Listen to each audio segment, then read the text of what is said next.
নমস্কার বন্ধুরা, অবশেষে প্রায় ৭৮ লক্ষ ইপিএস পেনশনারদের জন্য একটি বড় আশার খবর। কারণ ইপিএফের পক্ষ থেকে যে সেন্ট্রালাইজ পেনশন পেমেন্ট সিস্টেম চালু হওয়ার কথা ছিল, তার একটি ট্রায়াল রান করা হচ্ছিল, সেখানে কিন্তু সম্পূর্ণরূপে সফল হয়েছে ইপিএফও। তো এই বিষয়টি নিয়ে আজকে ভিডিও করার প্রয়োজন পড়লো এই কারণ কিছুদিন আগে আমরা এই বিষয়টি ভিডিও করছিলাম, যে সেখানে বলেছিলাম যে সেন্ট্রালাইজ পেনশন পেমেন্ট সিস্টেমটা চালু করতে চলেছে ইপিএস, এবং সেটা 1 জানুয়ারি থেকে গোটা ভারতবর্ষে রোল আউট হবে। তো এটা নিয়ে আপনারা অনেকেই কমেন্ট করছিলেন যে না, এটা কোনো হওয়ার সম্ভাবনা, এটা ফেক নিউজ, এইরকম কোনো খবর হয়নি, আমরা জানিনি। তো এটা নিয়ে আমরা দেখলাম যে লেটেস্ট একটা রিপোর্ট বেরিয়েছে প্রেস ইনফ্লুয়েন্স ব্যুরো থেকে।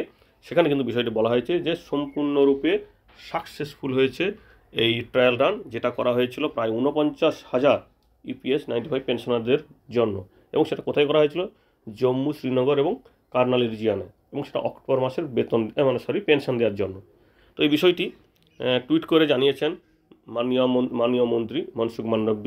তো এই বিষয়ে দেখুন কি বলছে এখানটায়, যে 29 এবং 30 তারিখে অর্থাৎ অক্টোবর মাসে এই পেনশন সিস্টেমের আন্ডারে, অর্থাৎ সেন্ট্রাল পেনশন পেমেন্টের যে সিস্টেম, তার আন্ডারে 49,000 ইপিএস পেনশনারদের পেনশন দেওয়া হয়েছে, এবং এর ফলে উৎসাহিত হয়েছে ইপিএস দপ্তর, এবং সেই অনুযায়ী কিন্তু 1 জানুয়ারি থেকে এই বিষয়টি রোল আউট হবে গোটা ভারতবর্ষে। তবে এটা করা হয়েছে শুধুমাত্র 3 থেকে 4টি ব্যাংকের উপর, অর্থাৎ সমস্ত ব্যাংকের উপর যে 1 জানুয়ারি থেকে চালু হয়ে বলা হচ্ছিল, সমস্ত ব্যাংক নিয়ে আপাতত করা যায়নি। 3 থেকে 4টি ব্যাংকের উপর এই বিষয়টি পরীক্ষামূলকভাবে করা হয়েছে। এবং এটা মোটামুটি আমরা এর আগের ভিডিওতে আলোচনা করেছিলাম যে এই ব্যবস্থার জন্য আপনাকে কোনোভাবে কোনো কিছু করতে হবে না, কারণ সেন্ট্রাল পেনশন পেমেন্ট সিস্টেম এমন একটি ব্যবস্থা যেখানে পিপিও না ট্রান্সফার করেই ভারতবর্ষের যে কোনো জায়গার যে কোনো ব্যাংক থেকে আপনি আপনার পেনশন তুলতে পারবেন, সেটাই সেই ব্যাংকে আপনার অ্যাকাউন্ট থাকুক বা নাই থাকুক। এই বিষয়টি কিন্তু বলা হয়েছিল কিছুদিন আগে, এবং সেই নিয়ে কিন্তু আমরা ভিডিও করেছিলাম। মোটামুটি খবরটি অবশ্যই আসার খবর, কারণ অনেক পেনশনার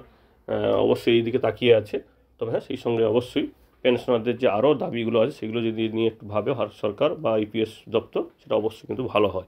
মোটামুটি এই একটু ছোট্ট একটি খবর দেওয়ার ছিল যে আপাতত ইপিএস 95 যে central pension payment system trial run successful হয়েছে, এবং 1 জানুয়ারি থেকে কিন্তু সবার জন্য অ্যাভেলেবল হবে। ধন্যবাদ।